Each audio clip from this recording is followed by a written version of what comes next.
Հարգելի լրագրողներ,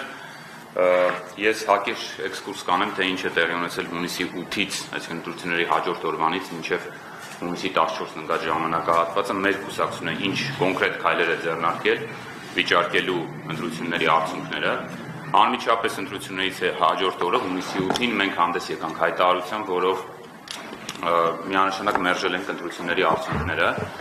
եւ դրա որպես գործուն քայլ, որպես դրսևորում այդ հայտարարության հետևողականության, մենք վիճարկել ենք ամբողջ Երևան քաղաքի բոլոր ընտրատարածքային տեղամասերում վիճարկել ենք ընտրության արդյունքները, խնդրել ենք վերահաշվարկ իրականացնել։ Գիտեք, որ Երևան քաղաքում վերահաշվարկի համար դիմում ենք ներկայացել բոլոր ընտրատեղամասեր, ընտրատարածքային ընտրական հանձնաժողովներ, այդ մասին նաև հայտարարությամբ հանդես եկավ Կենտրոնական ընտրական հանձնաժողովի նախագահը, նաև նման դիմումներ ներկայացվել են մի շարք մարզային ընտրատարածքային ընտրական հանձնաժողովներ։ Վերահաշվարկից հետո հաջորդ քայլը, որը մենք իրականացրինք, ըստ էության 17 ընդդիմադիր ուժերից 2 ընդդիմադիր ուժերն էին, Ուժեղ Հայաստանը եւ Միացյալ Թևեր կուսակցությունը, որոնք դիմում են ներկայացրել Կենտրոնական ընտրական հանձնաժողով, խնդրելով 101-րդ հոդվածի հիման վրա ընտրական օրենսգրքի անվավեր ճանաչել ազգային ժողովի ընտրությունները եւ նշանակել վերաքվեարկություն։ Չհաշված նաև ԲՀԿ-ն, որը եւս դիմում էր ներկայացել, բայց այնտեղ ժամկետների պահպանման խնդիր կար ու այդ դիմումը չքննարկվեց։ Հունիսի 14-ի այդ որոշումը Կենտրոնական ընտրական հանձնաժողովի դրա վերաբերյալ մենք 3 հանդես ենք եկել հայտարարությամբ, չընդունելով այդ որոշումը, համարելով այն ոչ իրավաչափ,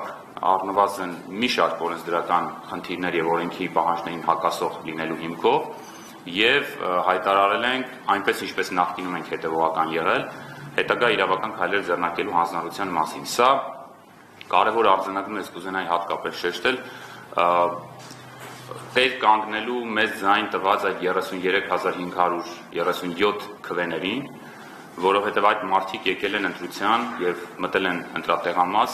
հավատալով մեզ, ձայն են տվել մեզ եւ մենք մինչեւ վերջ բոլոր օրենքով չարգելված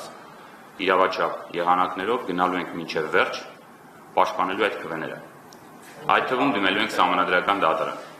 Ինչ է տալու ձեզ։ Հիմա ես եթե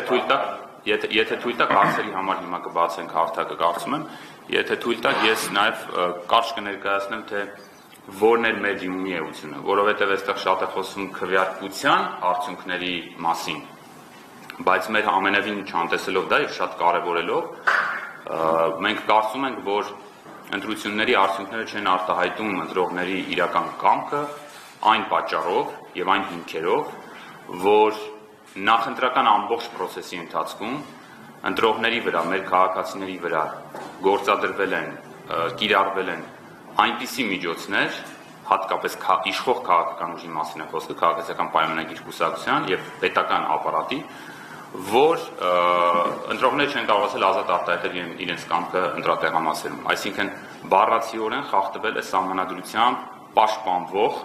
ընտրության ազատությունը, այսինքն ընտրությունները չեն եղել ազատ եւ հավասար։ Դե սահմանադրության տեքստը